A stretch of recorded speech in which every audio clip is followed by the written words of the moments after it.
The Picture of Dorian Gray. Chapter 11. For years, Dorian Gray could not free himself from the influence of this book, or perhaps it would be more accurate to say that he never sought to free himself from it. He procured from Paris no less than 9 large paper copies of the first edition, and had them bound in different colors, so that they might suit his various moods and the changing fancies of a nature over which he seemed, at times, to have almost entirely lost control.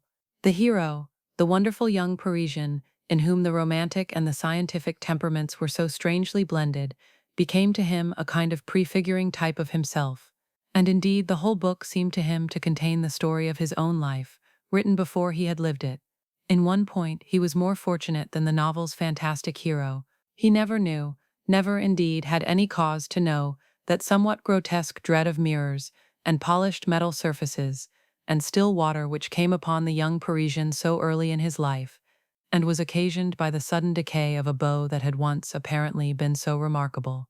It was with an almost cruel joy, and perhaps in nearly every joy, as certainly in every pleasure, cruelty has its place, that he used to read the latter part of the book, with its really tragic, if somewhat over-emphasized account of the sorrow and despair of one who had himself lost what in others, and the world he had most dearly valued, for the wonderful beauty that had so fascinated Basil Hallward, and many others besides him, seemed never to leave him, even those who had heard the most evil things against him, and from time to time strange rumors about his mode of life crept through London and became the chatter of the clubs, could not believe anything to his dishonor when they saw him. He had always the look of one who had kept himself unspotted from the world.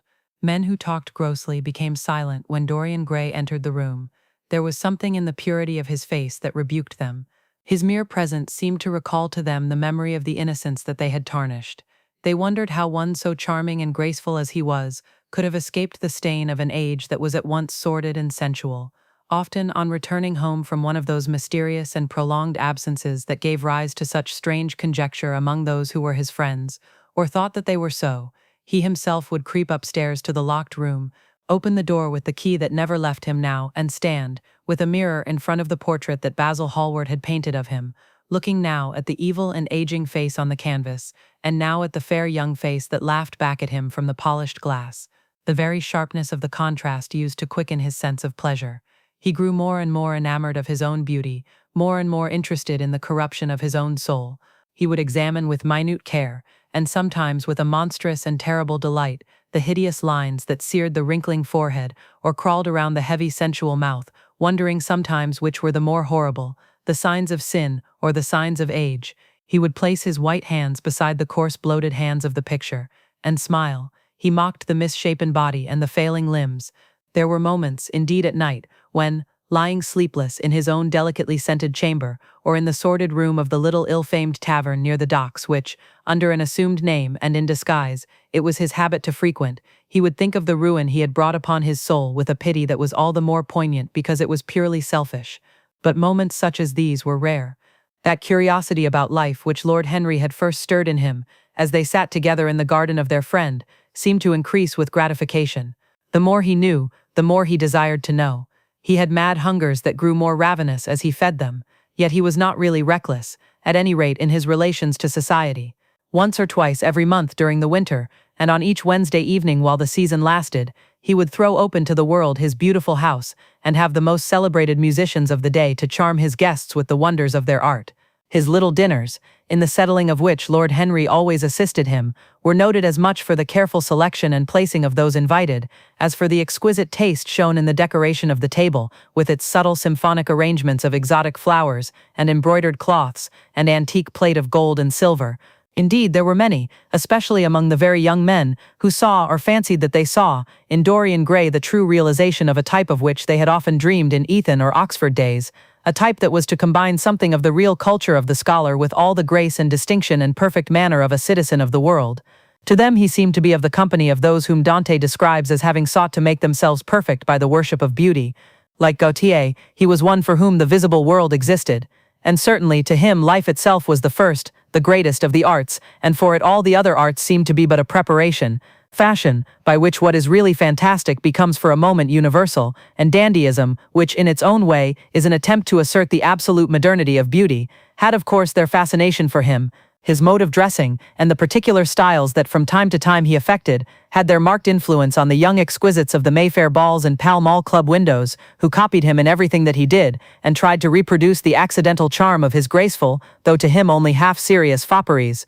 For, while he was but too ready to accept the position that was almost immediately offered to him on his coming of age, and found, indeed, a subtle pleasure in the thought that he might really become to the London of his own day what to imperial Neronian Rome, the author of the Satyricon once had been, yet in his inmost heart he desired to be something more than a mere arbiter, elegantiram, to be consulted on the wearing of a jewel, or the knotting of a necktie, or the conduct of a cane. He sought to elaborate some new scheme of life that would have its reasoned philosophy and its ordered principles, and find in the spiritualizing of the senses its highest realization. The worship of the senses has often, and with much justice, been decried, men feeling a natural instinct of terror about passions and sensations that seem stronger than themselves, and that they are conscious of sharing with the less highly organized forms of existence. But it appeared to Dorian Gray that the true nature of the senses had never been understood, and that they had remained savage and animal merely because the world had sought to starve them into submission, or to kill them by pain, instead of aiming at making them elements of a new spirituality, of which a fine instinct for beauty was to be the dominant characteristic. As he looked back upon man moving through history, he was haunted by a feeling of loss. So much had been surrendered, and to such little purpose. There had been mad willful rejections, monstrous forms of self-torture and self-denial, whose origin was fear, and whose result was a degradation infinitely more terrible than that fancied degradation from which, in their ignorance, they had sought to escape, nature, in her wonderful irony, driving out the anchorite to feed with the wild animals of the desert, and giving to the hermit the beasts of the field as his companions. Yes, there was to be, as Lord Henry had prophesied, a new hedonism that was to recreate life, and to save it from that harsh, uncomely puritanism that is having, in our own day, its curious revival. It was to have its service of the intellect, certainly, yet it was never to accept any theory or system that would involve the sacrifice of any mode of passionate experience. Its aim, indeed, was to be experience itself, and not the fruits of experience, sweet or bitter as they might be. Of the asceticism that deadens the senses, as of the vulgar profligacy that dulls them, it was to know nothing, but it was to teach man to concentrate himself upon the moments of a life that is itself but a moment. There are few of us who have not sometimes wakened before dawn, either after one of those dreamless nights that make us almost enamored of death, or one of those nights of horror and misshapen joy, when through the chambers of the brain sweep phantoms more terrible than reality itself, and instinct with that vivid life that lurks in all grotesques, and that lends to Gothic art its enduring vitality, this art being, one might fancy, especially the art of those whose minds have been troubled with the malady of reverie. Gradually white fingers creep through the curtains, and they appear to tremble. In black fantastic shapes, dumb shadows crawl into the corners of the room and crouch there. Outside, there is the stirring of birds among the leaves, or the sound of men going forth to their work, or the sigh and sob of the wind coming down from the hills, and wandering round the silent house, as though it feared to wake the sleepers, and yet must needs call forth sleep from her purple cave. Veil after veil of thin dusky gauze is lifted, and by degrees the forms and colors of things are restored to them, and we watch the dawn remaking the world in its antique pattern. The wan mirrors get back their mimic life, the flameless tapers stand where we had left them, and beside them lies the half-cut book that we had been studying, or the wired flower that we had worn at the ball, or the letter that we had been afraid to read, or that we had read too often. Nothing seems to us changed. Out of the unreal shadows of the night comes back the real life that we had known. We have to resume it where we had left off.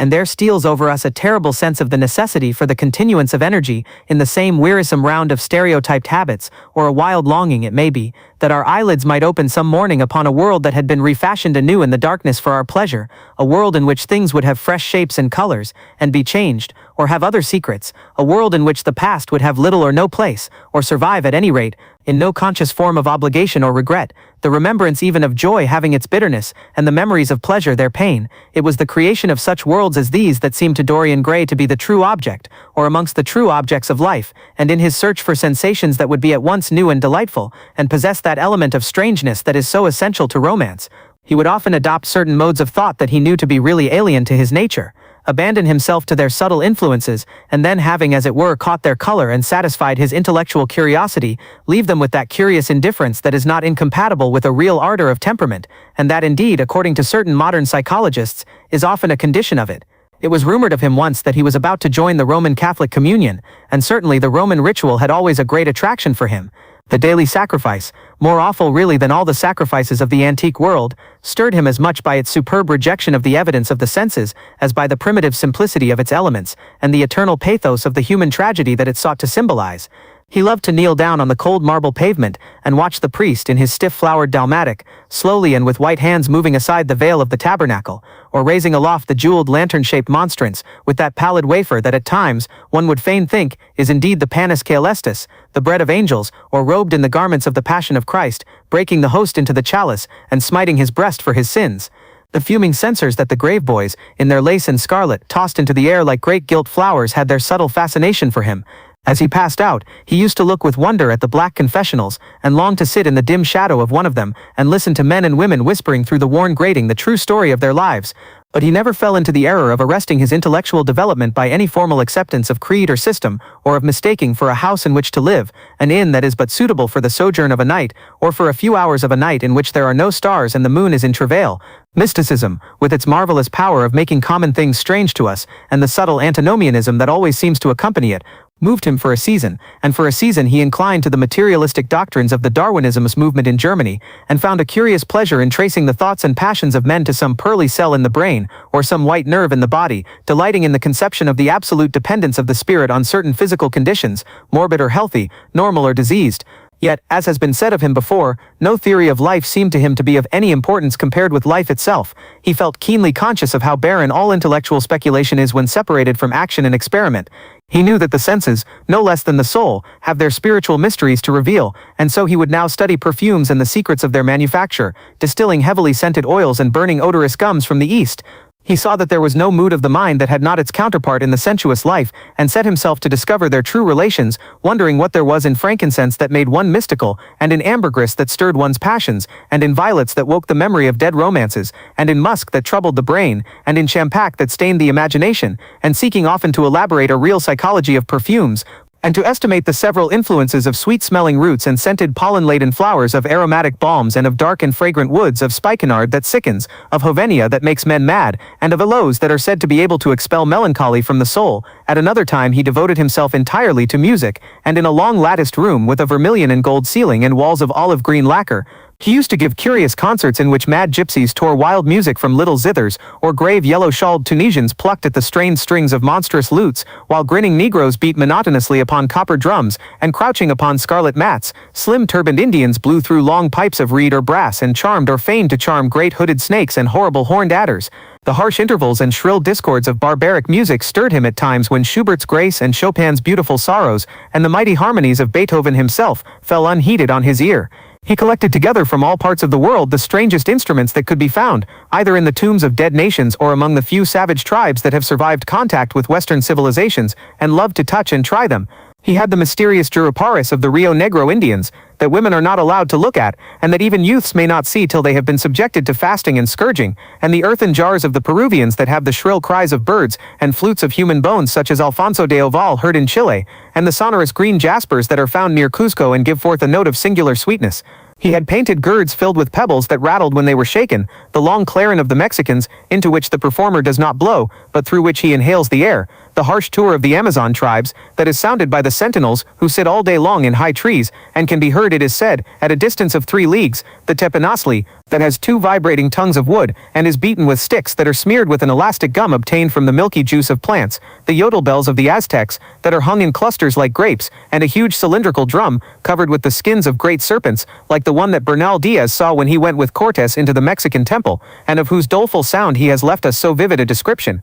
The fantastic character of these instruments fascinated him, and he felt a curious delight in the thought that art, like nature, has her monsters, things of bestial shape, and with hideous voices, yet after some time he wearied of them, and would sit in his box at the opera, either alone or with Lord Henry, listening in rapt pleasure to Tannhauser, and seeing in the prelude to that great work of art, a presentation of the tragedy of his own soul. On one occasion he took up the study of jewels, and appeared at a costume ball as Anne de Joyeuse, Admiral of France, in a dress covered with 560 pearls. This taste enthralled enthralled him for years, and indeed may be said never to have left him. He would often spend a whole day settling and resettling in their cases the various stones that he had collected, such as the olive-green chrysoberyl that turns red by lamplight, the cymophane with its wire-like line of silver, the pistachio-colored peridot, rose-pink and wine-yellow topazes, carbuncles of fiery scarlet with tremulous, four-rayed stars, flame-red cinnamon stones, orange and violet spinels and amethysts with their alternate layers of ruby and sapphire. He loved the red gold of the sunstone, and the moonstone's pearly whiteness, and the broken rainbow of the milky opal.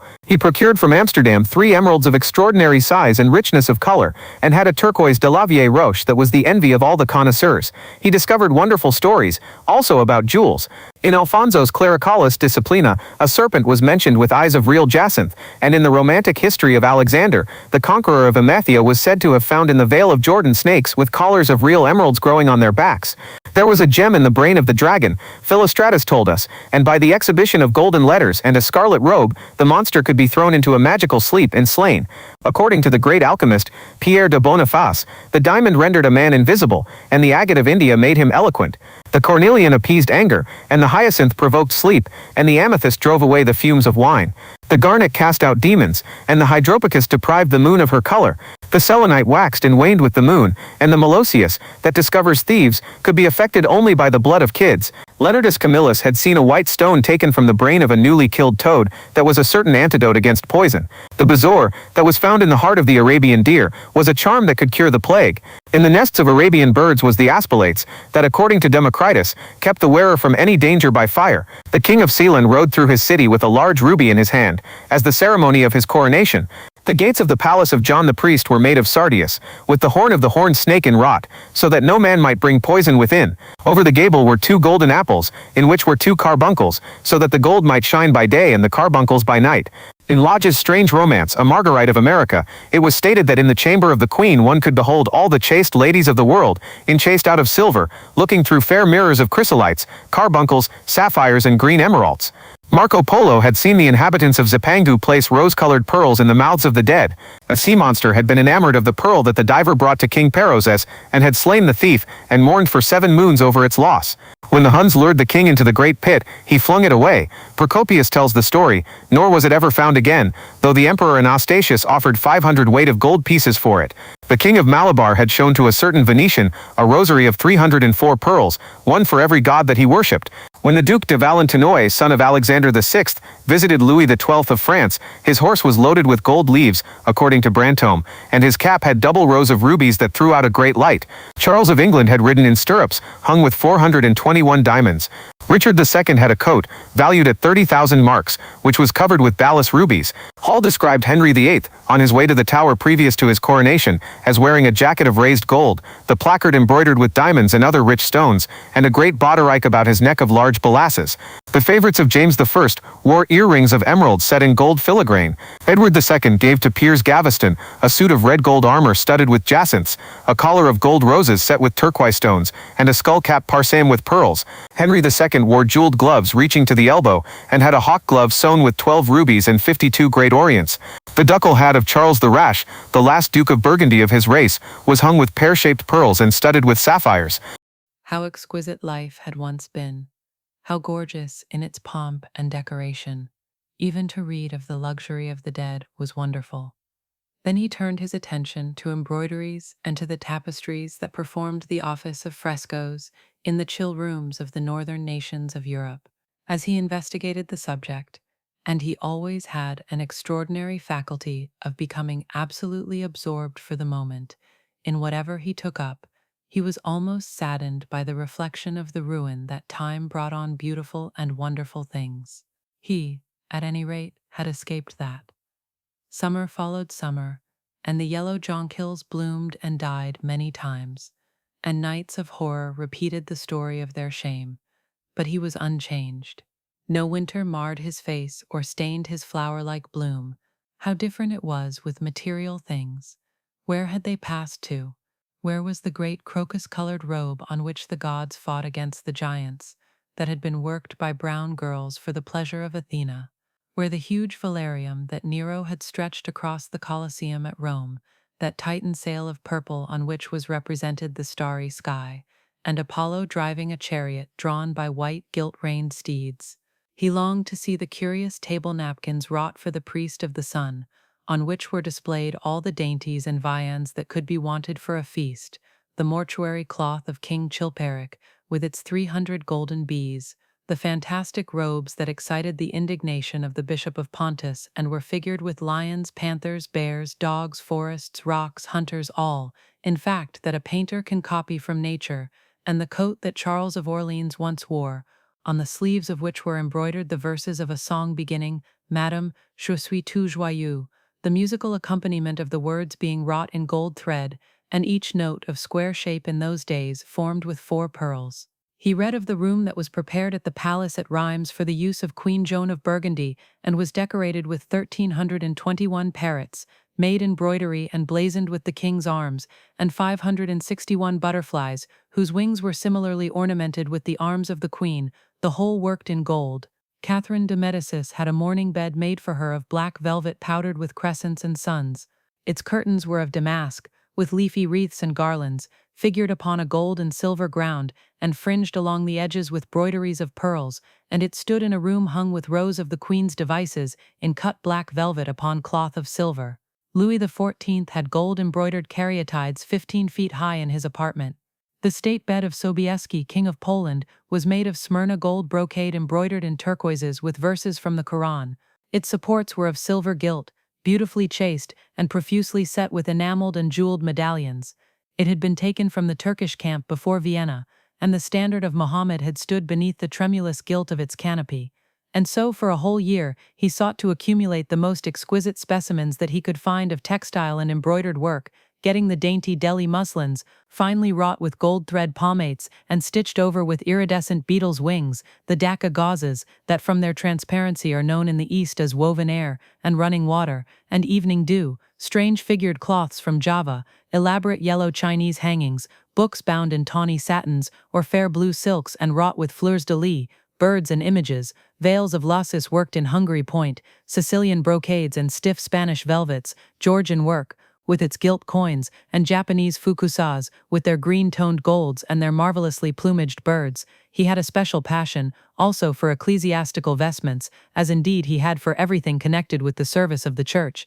In the long cedar chests that lined the west gallery of his house, he had stored away many rare and beautiful specimens of what is really the raiment of the Bride of Christ, who must wear purple and jewels, and fine linen that she may hide the pallid macerated body that is worn by the suffering that she seeks for, and wounded by self-inflicted pain. He possessed a gorgeous cope of crimson silk and gold thread damask, figured with a repeating pattern of golden pomegranates set in 6-petaled formal blossoms, beyond which on either side was the pineapple device wrought in seed pearls. The orphreys were divided into panels representing scenes from the life of the Virgin, and the coronation of the Virgin was figured in colored silks upon the hood. This was Italian work of the 15th century. Another cope was of green velvet, embroidered with heart-shaped groups of acanthus leaves, from which spread long-stemmed white blossoms, the details of which were picked out with silver thread and colored crystals. The Morse bore a seraph's head in gold thread raised work.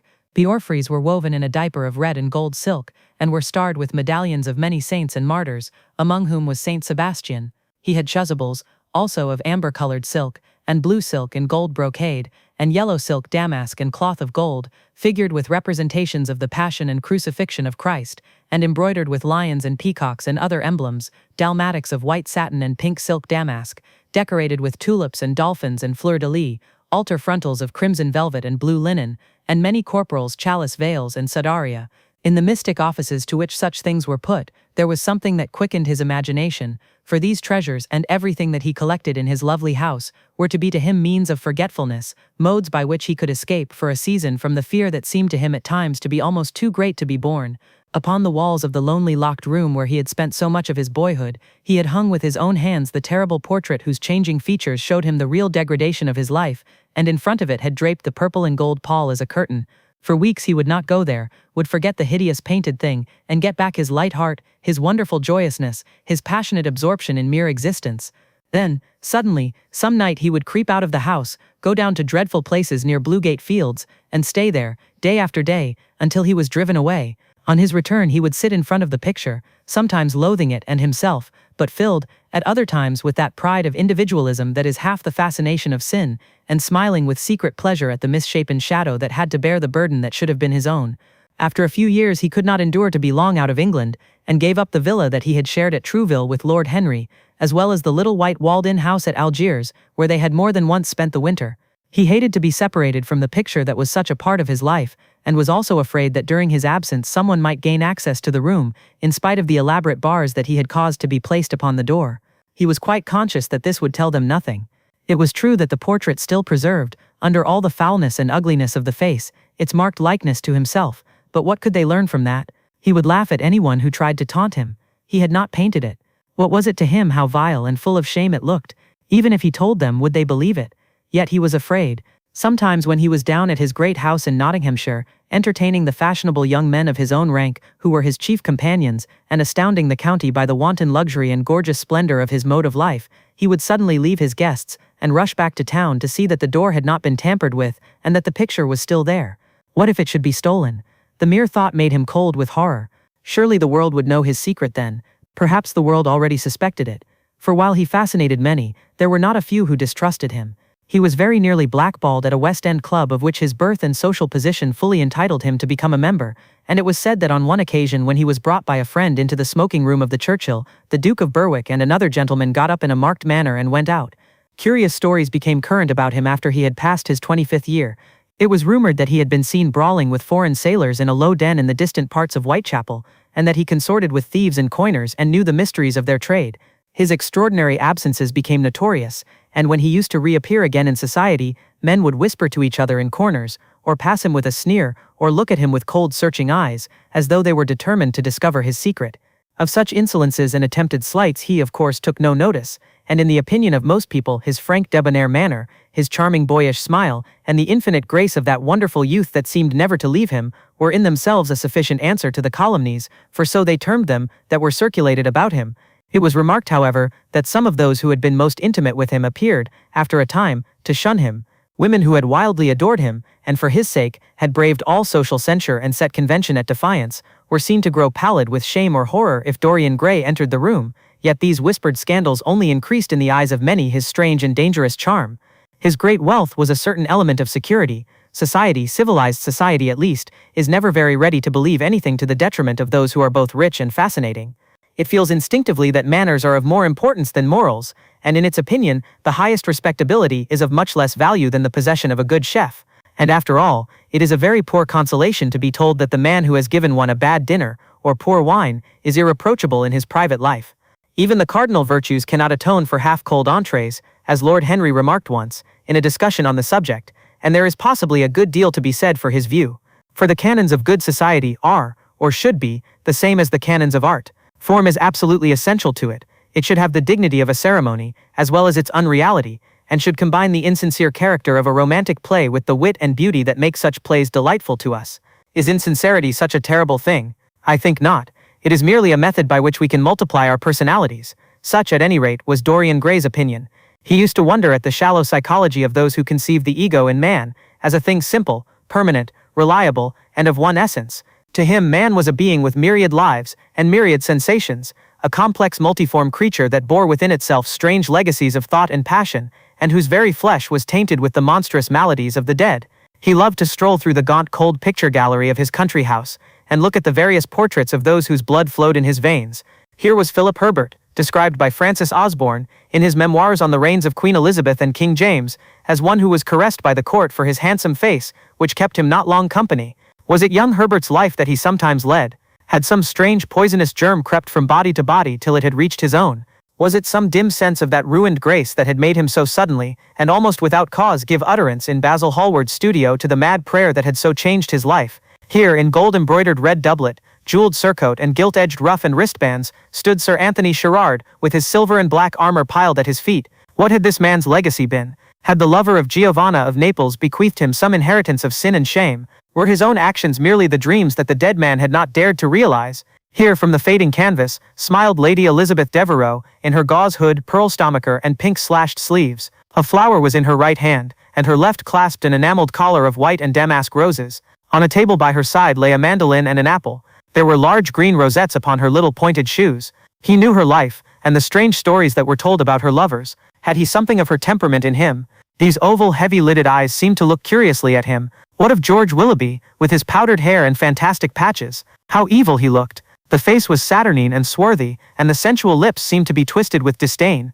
Delicate lace ruffles fell over the lean yellow hands that were so overladen with rings. He had been a macaroni of the 18th century, and the friend in his youth of Lord Ferrars. What of the second Lord Beckenham, the companion of the Prince Regent in his wildest days, and one of the witnesses at the secret marriage with Mrs. Fitzherbert? How proud and handsome he was, with his chestnut curls and insolent pose. What passions had he bequeathed? The world had looked upon him as infamous. He had led the orgies at Carlton House. The star of the Garter glittered upon his breast. Beside him hung the portrait of his wife, a pallid, thin-lipped woman in black. Her blood also stirred within him. How curious it all seemed.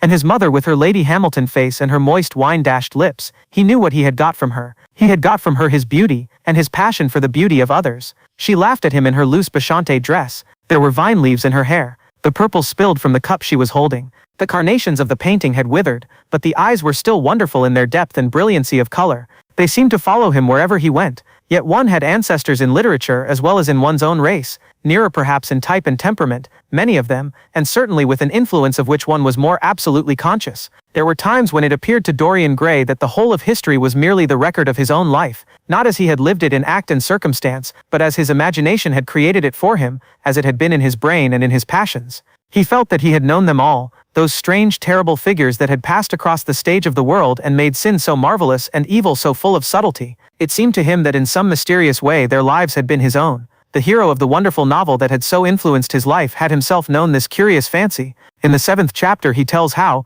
crowned with laurel, lest lightning might strike him, he had sat, as Tiberius, in a garden at Capri, reading the shameful books of Elephantis, while dwarfs and peacocks strutted round him and the flute player mocked the swinger of the censer, and as Caligula, had caroused with the green-shirted jockeys in their stables and supped in an ivory manger with a jewel-frontleted horse, and as Domitian, had wandered through a corridor lined with marble mirrors, looking round with haggard eyes for the reflection of the dagger that was to end his days, and sick with that ennui, that terrible tedium vitae that comes on those to whom life denies nothing, and had peered through a clear emerald at the red shambles of the circus, and then, in a litter of pearl and purple drawn by silver-shod mules, been carried through the street of pomegranates to a house of gold, and heard men cry on Nero Caesar as he passed by, and as Elagabalus had painted his face with colors and plied the distaff among the women, and brought the moon from Carthage and given her in mystic marriage to the sun. Over and over again Dorian used to read this fantastic chapter, and the 2 chapters immediately following in which, as in some curious tapestries or cunningly wrought enamels, were pictured the awful and beautiful forms of those whom vice and blood and weariness had made monstrous or mad.